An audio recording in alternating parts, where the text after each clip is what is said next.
بسم الله الرحمن الرحيم. الرحمن علم القرآن،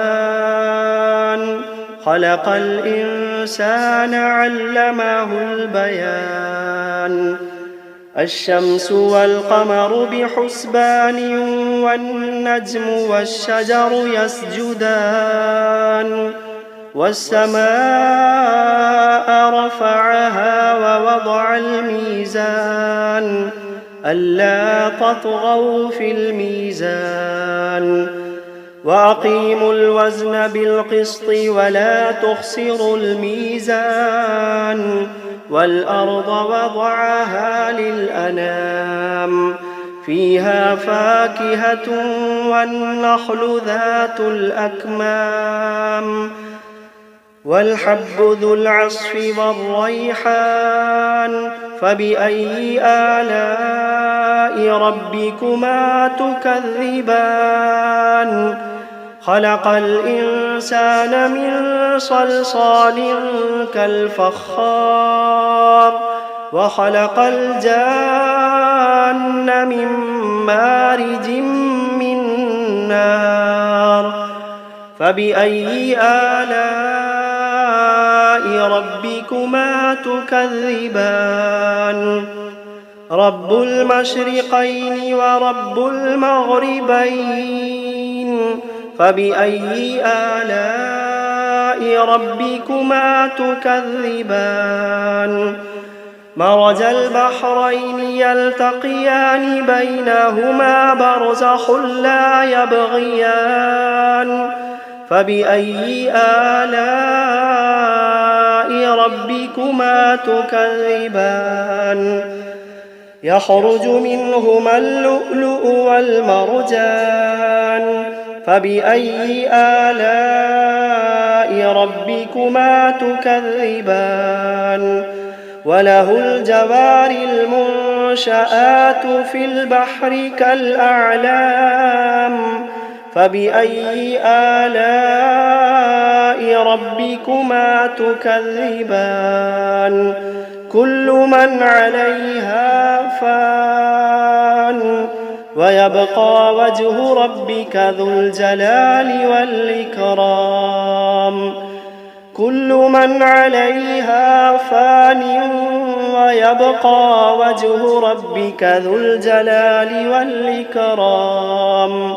فبأي آلاء ربكما تكذبان؟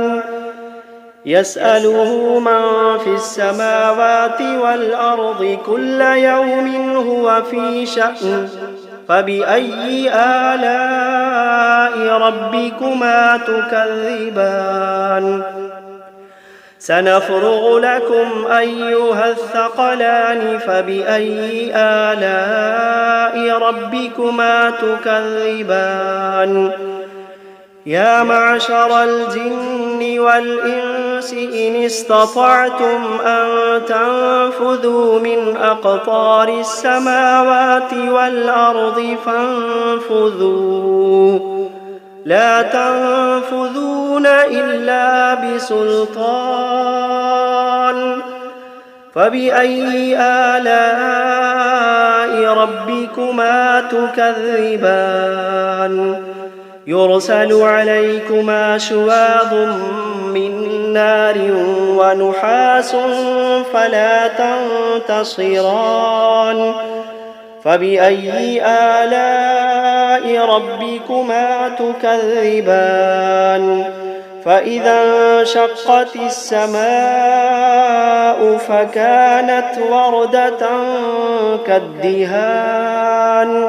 فبأي آلاء ربكما تكذبان؟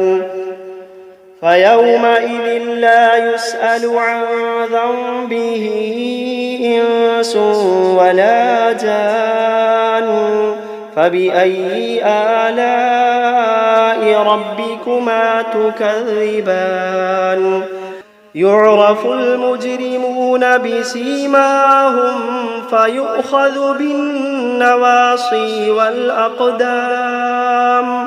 فبأي آلاء ربكما تكذبان هذه جهنم التي يكذب بها المجرمون يطوفون بينها وبين حميم آن فبأي آلاء ربكما تكذبان ولمن خاف مقام ربه جنتان فبأي آلاء ربكما تكذبان ذواتا أفنان فبأي آلاء ربكما تكذبان فيهما عينان تجريان فبأي آلاء ربكما تكذبان فيهما من كل فاكهة زوجان فبأي آلاء ربكما تكذبان متكئين على فرش بطائنها من استبرق وجنى الجنتين دان فبأي آلاء ربكما تكذبان فيهن قاصرات الطرف لم يطمثهن إنس قبلهم ولا جان فبأي آلاء ربكما تكذبان كأنهن الياقوت والمرجان فبأي آلاء ربكما تكذبان هل جزاء الإحسان إلا الإحسان فبأي آلاء ربكما تكذبان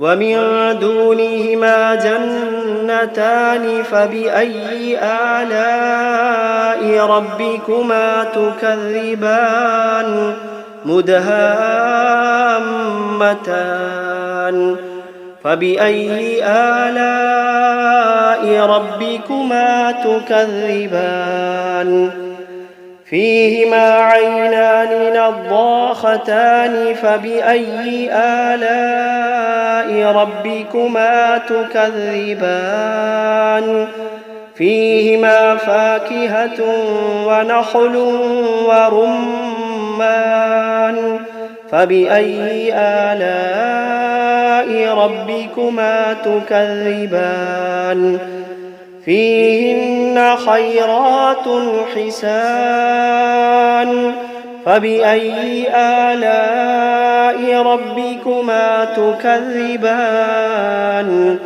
حور مقصورات في الخيام فبأي آلاء ربكما تكذبان لم يطمثهن إنس قبلهم ولا جان فبأي آلاء ربكما تكذبان متكئين على رفرف خضر وعبقري حسان فبأي آلاء ربكما تكذبان تبارك اسم ربك ذي الجلال والإكرام بسم الله الرحمن الرحيم تبارك الذي بيده الملك وهو على كل شيء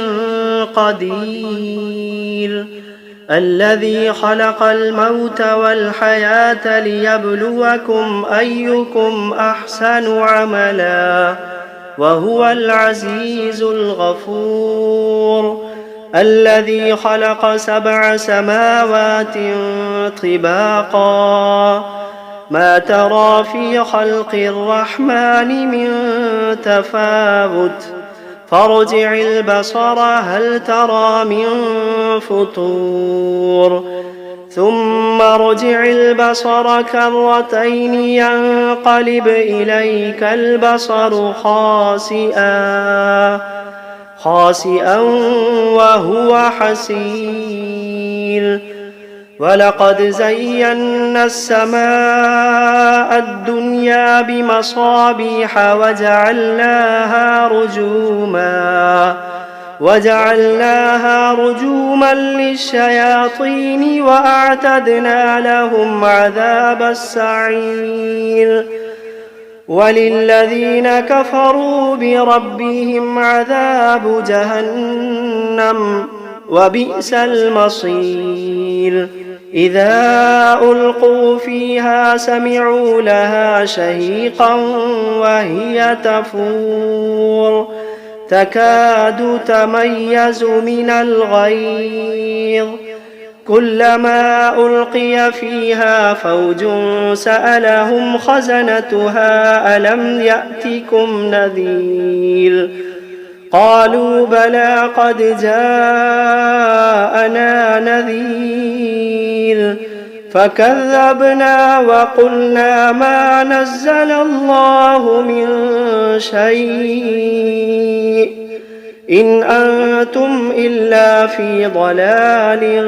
كبير وقالوا لو كنا نسمع أو نعقل ما كنا في أصحاب السعير فاعترفوا بذنبهم فسحقا لأصحاب السعير إن الذين يخشون ربهم بالغيب لهم مغفرة وأجر كبير وأسروا قولكم أو اجهروا به إنه عليم بذات الصدور ألا يعلم من خلق وهو اللطيف الخبير هو الذي جعل لكم الأرض ذلولا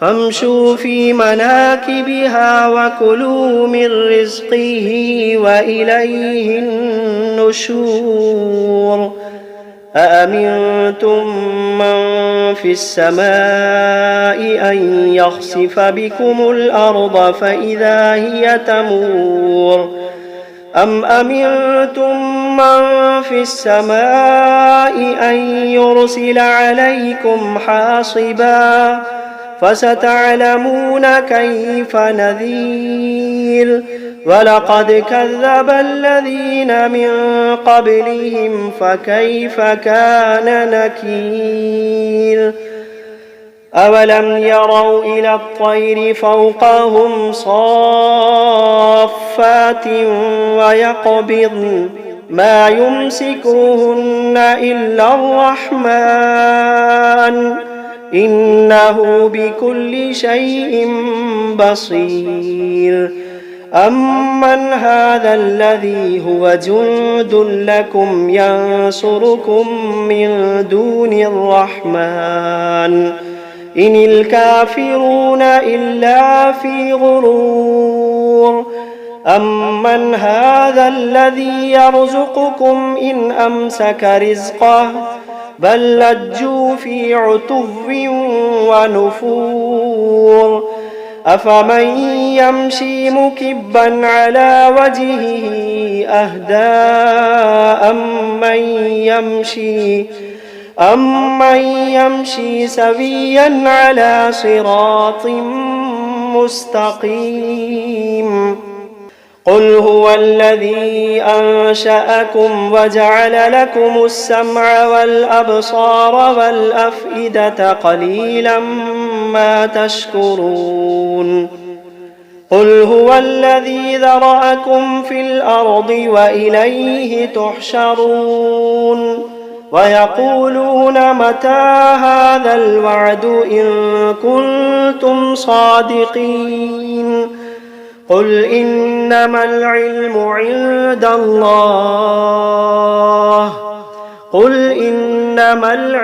عند الله وإنما أنا نذير مبين فلما رأوه زلفة سيئت وجوه الذين كفروا وقيل هذا الذي كنتم به تدعون قل أرأيتم إن أهلكني الله ومن معي أو رحمنا فمن يجير الكافرين من عذاب أليم قل هو الرحمن آمنا به وعليه توكلنا فستعلمون من هو في ضلال مبين قل أرأيتم إن أصبح ماؤكم غورا فمن يأتيكم بماء معين بسم الله الرحمن الرحيم شروع اللہ کا نام لے کر جو بڑا مہربان نہایت رحم والا ہے۔ قل اوحی الی انہ استمع نفر من الجن فقالوا انا سمعنا قرآنا عجبا۔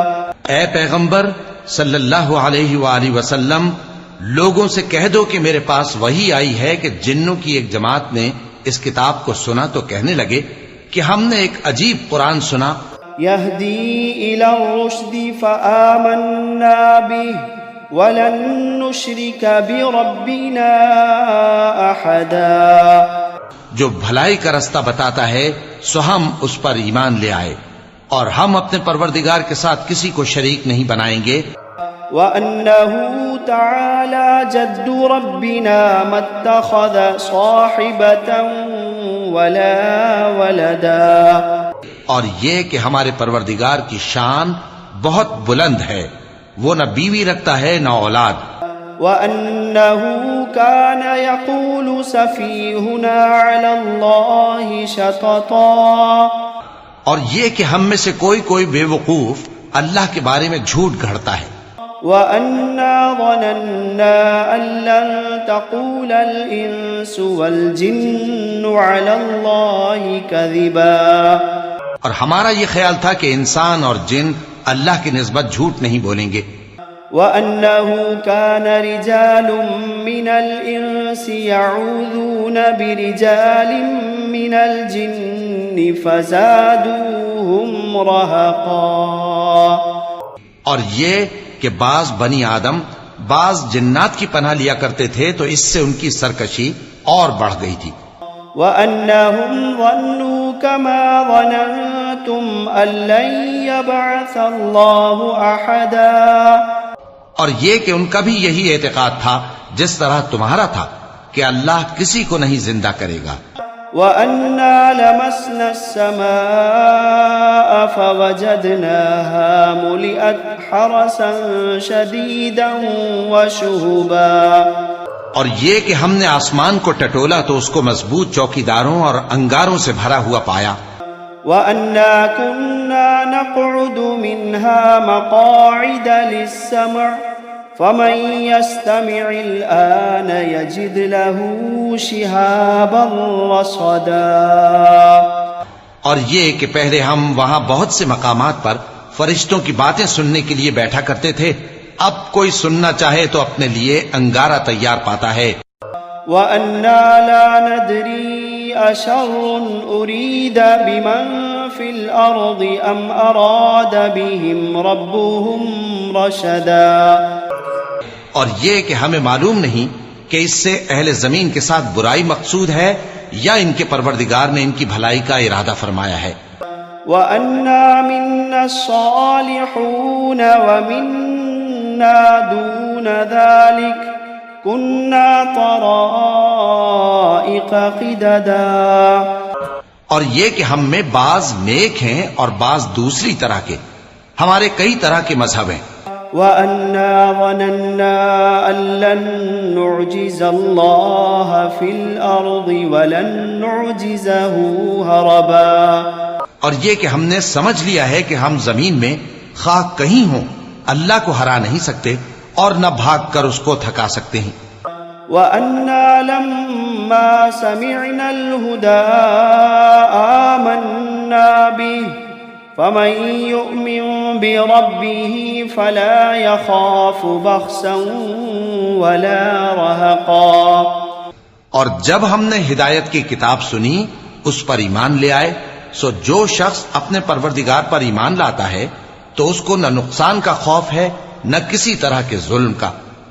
وَأَنَّا مِنَّا الْمُسْلِمُونَ وَمِنَّا الْقَاسِطُونَ فَمَنْ أَسْلَمَ فَأُولَئِكَ تَحَرَّوْا رَشَدًا. اور یہ کہ ہم میں بعض فرما بردار ہیں اور بعض نافرمان ہیں، تو جو فرما بردار ہوئے وہ سیدھے رستے پر چلے. وَأَمَّا الْقَاسِطُونَ فَكَانُوا لِجَهَنَّمَ حَطَبًا. اور جو نافرمان ہوئے وہ دوزخ کا ایندھن بنے. وَأَن لَّوِ اسْتَقَامُوا عَلَى الطَّرِيقَةِ لَأَسْقَيْنَاهُم مَّاءً غَدَقًا. اور اے پیغمبر صلی اللہ علیہ وآلہ وسلم، یہ بھی ان سے کہہ دو کہ اگر یہ لوگ سیدھے رستے پر رہتے تو ہم ان کے پینے کو بہت سا پانی دیتے. لِنَفْتِنَهُمْ فِيهِ وَمَن يُعْرِضْ عَن ذِكْرِ رَبِّهِ يَسْلُكْهُ عَذَابًا صَعَدًا. تاکہ اس سے ان کی آزمائش کریں، اور جو شخص اپنے پروردگار کی یاد سے منہ پھیرے گا وہ اس کو سخت عذاب میں داخل کرے گا. وَأَنَّ الْمَسَاجِدَ لِلَّهِ فَلَا تَدْعُوا مَعَ اللَّهِ أَحَدًا. اور یہ کہ مسجدیں خاص اللہ کی ہیں تو اللہ کے ساتھ کسی اور کی عبادت نہ کرو. وَأَنَّهُ لَمَّا قَامَ عَبْدُ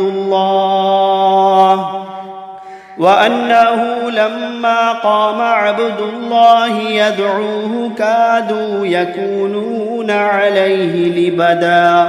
اور جب اللہ کے بندے یعنی یہ پیغمبر صلی اللہ علیہ وآلہ وسلم اس کی عبادت کو کھڑے ہوئے تو کافر ان کے گرد ہجوم کر لینے کو تھے.